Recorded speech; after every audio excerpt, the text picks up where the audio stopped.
Muito bem, jovens. Estamos aí com o nosso Resumex, né, Deise? Exatamente. Falamos de leis de Kepler, falamos de gravitação universal de Newton, a relação entre essas leis, né, Décio? Juntamos isso ao nosso conhecimento anterior de força centrípeta, aceleração centrípeta, não é isso? Movimento circular. E vimos que aquelas leis que nós tínhamos lá para aceleração centrípeta aqui na Terra, funcionou para o corpo celeste também. Dá para juntar e mostrar. Exatamente. Né, com a velocidade angular, com tudo, né? Então vamos lá, pessoal, dar uma relembrada. Então nós vimos a gravitação universal e nós falamos lá das leis de Kepler. Justamente. Tínhamos 3 leis, né? Primeira lei. A lei das órbitas, né? Isso, lei das órbitas, que fala ali que a trajetória dos planetas, né, elíptica, em torno do Sol elíptica, e que o Sol ocupa um daqueles focos. Não é isso? Muito bem. Também falamos da segunda lei de Kepler. Lei, né, que é a lei das áreas, que percorre áreas iguais em tempos iguais. Exatamente. É por isso que ficou aquele formato, né, de área, assim, que nós podemos ver que um lado é mais aberto, o outro é mais longo, né? É por isso que ele passa bem rápido perto do Sol, uma aceleração maior. E é tanto que mais perto, nós vimos que a força gravitacional é mais perto, ela é maior, né? Exato. Não é isso? Se ela é maior, tem que ter aceleração maior. E a massa não mudou do planeta. E longe, a força é menor, a aceleração menor. Exato. Então, você vai ter uma variação de velocidade maior, passa muito perto do Sol, de tal maneira que a quantidade de Sol que recebe, que a gente mede o Sol em metros quadrados, né? Isso. Watts por metro quadrado. Que recebe por hora é o mesmo, tanto perto como longe, no final das contas. Exatamente. Por isso que não vai variar na quantidade de energia solar, não vai ficar mais quente ou mais frio só porque está perto ou longe. Porque para isso é os polos inclinados ou não. O lado do inverno está inclinado fazendo uma sombra, né? Exato. E o lado do verão está mais pro lado do sol, sem a sombra. Exatamente. Aí o verão... Que geografias vê isso direitinho, né? Lembrando que aqui, né, Décio, duas estações bem definidas, né? Bem definida. Muita chuva. Muita chuva e pouca chuva. E pouca chuva. Muito sol e pouco sol. Poeira. Muita poeira e pouca poeira. Exatamente. E para fechar também tem a terceira lei de Kepler, que nós vimos ali, que é a lei dos períodos, não é isso? Olha lá, ó. Justamente. E que depois mostra que ela pode se juntar com na questão do satélite, inclusive, mostrar bem claro que ela pode se juntar com a lei da gravitação universal, né? Exatamente. E lembrando, pessoal, lei da gravitação universal lá, olha só, Newton fez lá a investigação, né? Ele pode falar, a atração aqui a gente está trabalhando com corpos e tudo mais, essa atração pode ser levada a níveis maiores, né? Quando a gente fala níveis maiores, também de planetas, satélites com massas maiores. E ele investigou, pessoal, que essa força chamada de gravitacional, que é uma força de campo, né, Décio? É diretamente proporcional a uma constante gravitacional, constante, né, um valor específico. A massa do planeta e a massa do Sol. Exatamente, as massas, olha só, essas massas que exercem essa atração. Isso. E inversamente proporcional à distância, né? Proporcional ao quadrado da distância. Isso indica aqui que nós vimos que quanto maior essas massas, maior vai ser essa atração, não é isso, Décio? Isso. E nós vimos Quanto também... maior a distância, menor essa força de atração, né? A gente pode fazer a brincadeira com 2 ímãs, né? Se você aproximar, essa atração fica mais forte. Se você afastar, essa atração fica menos forte, não é isso? Então tá ali, pessoal, a força gravitacional. A gente também, vale lembrar que quando a gente está falando de movimento ali, ó, circular, a força centrípeta é uma máxima aceleração, certo, Décio, né? Isso. Às vezes a gente utiliza para Olha, também é mais coisa de satélite, né? Velocidade do satélite é quadrado de GM sobre R, né? Isso. Lembrando que o M é a massa só do planeta, o satélite não precisa ter a massa do satélite. Então não importa se a Lua fosse grande ou pequena, ela continuaria ali em torno da Terra, porque a força depende da massa do planeta Sol. Exato. Então, para se lançar, né, um satélite aí, você tem que pegar aquela velocidade específica, que não vai depender da massa dele, mas sim da massa de onde ele vai ficar. Velocidade menor, ele vai sendo puxado pela força gravitacional, não vai conseguir vencer e ter um movimento circular uniforme e vai se aproximar da Terra. É mais ou menos isso, né? Bom, mas daqui a pouco a gente está de volta para tirar as dúvidas, né? Justamente.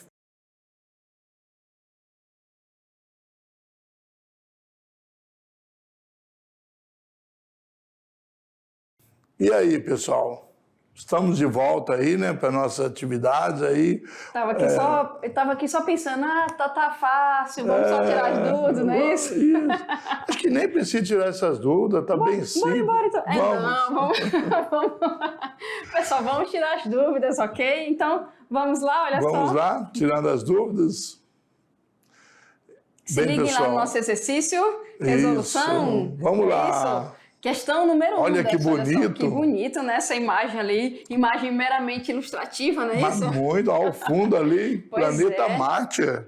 O planeta Marte está a uma distância média igual a 2,3 vezes 10 elevado a 8 quilômetros do Sol, sendo 6,4 vezes 10 elevado a 23 quilogramas a massa de Marte e 2,0 vezes 10 elevado a 30 a massa do Sol, determinar a intensidade da força com que o Sol atrai Marte. E olha o que deu ali, Décio. A constante gravitacional, né? Só tem uma lei que trabalha essa constante gravitacional, não é isso? Força gravitacional, né? De Newton. Ó, então vamos ver um desenhozinho para representar ali, pessoal. Olha só, tá ali, aqui, o Sol, certo? Representado de amarelinho, bonitinho. E aqui, como o G, né, foi dado em metro lá, né? Pode ver, quiser voltar um pouquinho. ó, vamos voltar aqui, ó. Ali, ó, Newton, metro quadrado. Então não pode ser em quilômetro, né? Exatamente, ó. Mas como a massa está em quilograma e lá é quilograma, aqui ó, nós podemos ver direitinho que olha a unidade de medida, pessoal. Newton também é quilograma metro por segundo ao quadrado, né? Então, pessoal, a gente pode até tirar disso, né, Décio, que quando você tem uma constante no problema, a constante leva a unidade de todo o exercício. Todos que estão lá. Ó, Newton é dado em força, metro quadrado é a distância e quilograma são as massas. Porque a distância é ao quadrado, né? Isso. Metro quadrado não confunda com área, né? E aqui? Quilômetro. É só multiplicar por 1000, né? Aumentar o 8 mais 3 ali, que quilômetro é 3 também, né? Ó, é só a gente aumentar aqui, então, ó. 2,3 vezes 10. 10 a 11, né? A 11 metros. Pronto. Tá aqui, nós temos essa interação, é força, né, Décio? Toda interação é força. Você vai multiplicar as massas. As duas massas. E isso vai fazer a distância ao quadrado. Aí você pode multiplicar a constante. A matemática você escolhe, né? Só tem que obedecer a ordem aí, pessoal. Olha só. Primeiro esse, aí você faz esse aqui. Aí depois é que você decide se você multiplica aqui ou se você divide primeiro e depois multiplica, né? Não tem problema. Só tem que ter cuidado, pessoal. Tem que fazer o raio ao quadrado primeiro e as massas tem que multiplicar antes, tá bom? Senão vai dar erro aí. Fechado?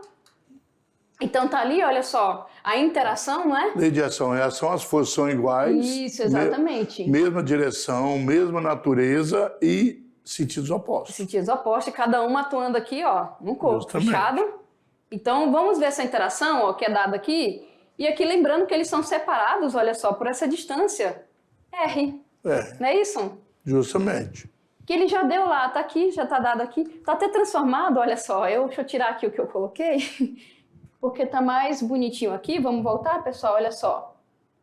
Vamos voltar aqui. Voltar aqui nossa apresentação. Vamos colocar ela de volta aqui, bonitinha.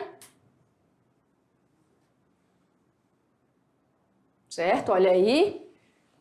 Voltando. Nosso quadro deu tela preta, mas estamos de volta aqui. Pronto, olha aí, ó. Colocado Deu um ali. apagão aí, né? Deu um apagão. Virou apagão na física. Pois é. Aí, ó, colocou o K é quilo, quilômetro, K, 10 a terceira, então 10 a 11, né? Aí aqui tá vendo a multiplicação, pessoal. O primeiro valor de G, aí um valor de uma massa, a massa menor, a gente colocou o primeiro, né, Décio? Quilograma não precisa trocar, o outro também está em quilograma, não precisa mexer. A massa só a maior. distância que estava em quilômetro tem que transformar em metro, né? E a distância ao quadrado, certo? Aí aqui, olha só, o que foi feito aqui? Manteve este valor, multiplicou as massas, tá vendo? Ó, Somou os multiplica. expoentes, né, Deise? 2 vezes 6,4, conserva a base e soma expoente. 30 mais 23. 2,3 é ao quadrado, mas a potência não, a potência só multiplica. Né? 11 vezes 11, né? 121, é 11 vezes 2. Pronto. Aí o que nós vamos fazer aqui? Olha só. Dividiu, você divide o número, conserva Diminui a base. os expoentes. Exatamente. Agora você vai multiplicar o número, conservar a base, somar os expoentes. Mas como são sinais diferentes, diminui, né? Isso, exatamente. Olha quanto é que vai dar ali, ó.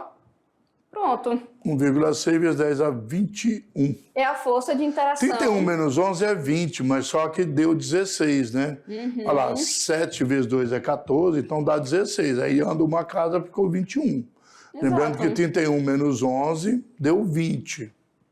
Então, nós tínhamos 16. Vezes 10 a 20, né?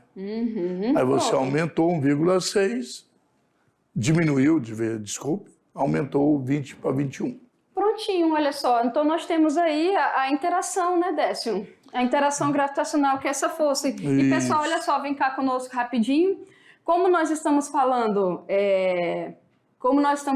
aí de interação gravitacional, então você vai ver forças com valores Com grandes, certeza. não é isso? Porque a força de planeta, né, com o Sol não é pequenininha, claro. Então não dá para manter, né? Não dá para manter o movimento, então manter o movimento. Isso. Manter o movimento se dá maior. Vamos para a questão 2, Décio? Vamos lá. Se liga lá, pessoal, olha só, questão de número 2. Então vamos ver ali na tela. Agora, de acordo aí, né, com uma das leis de Kepler, nós tínhamos 3, ó, primeira, segunda e terceira. Cada planeta completa ou varre, né, a ideia de varrer, de completar, é 2, né, Deise? Não é 1 de novo, não, né? Exatamente. Pessoal, vamos áreas voltar iguais pra questão. em tempos iguais, aí. Né? Em torno do Sol. Como as órbitas são elípticas e o Sol ocupa um dos focos, o que nós podemos concluir? Então, vamos ver o que podemos concluir. Nós temos aí a lei das áreas, né? E falando do Sol que ocupa um dos focos, que é a primeira lei, né? Tá ali, ó. Quando o planeta está mais próximo do Sol, sua velocidade Aumenta. Quer dizer, maior força, maior aceleração, maior variação de velocidade, aumentando a velocidade, beleza. Beleza, né? Então, vou deixar aqui. E quando o planeta está mais distante, vai aumentar, vai diminuir, né, Deise? Exatamente. Porque ele então, aumenta, aqui, depois ele diminui, né? Diminui. Aí depois ele aumenta de novo, diminui e assim por diante. A velocidade do planeta em sua órbita elíptica independe de sua posição relativa ao Sol, né? Se o planeta está, a velocidade dele não depende da posição, depende, que nós vimos que se ele aumenta, né, quando está perto e quando está longe ele diminui. Então, né? vai depender, a gente está falando da órbita elíptica em torno do Sol, a gente não está falando do movimento de rotação em torno dele mesmo, né, Décio? Aí, ali, por exemplo, a Terra, a gente sabe que é 24 horas, certo? Sim, então, aí ela mantém constante. Isso, então se ela estiver dependendo do centro ali, da parte que ela estiver ocupando, se ela estiver perto ou um pouco mais longe, ela vai continuar em torno dela mesmo 24. Agora, como está falando, ó, pessoal, interpretação, em torno do Sol. Do Sol. Então depende como nós vimos, certo? Senão as duas primeiras estariam erradas, né? Exatamente. Então ali, pessoal, somente a 1 é correta. Não é isso? Somente a 1 é correta, porque aqui, ó, depende, tá, pessoal? A gente está falando, ó, posição relativa ao Sol. Fechado? Entendido isso?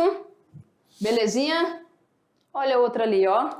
Na verdade, eram 3 questões, teve 2, 1, né, para ajudar vocês. Isso.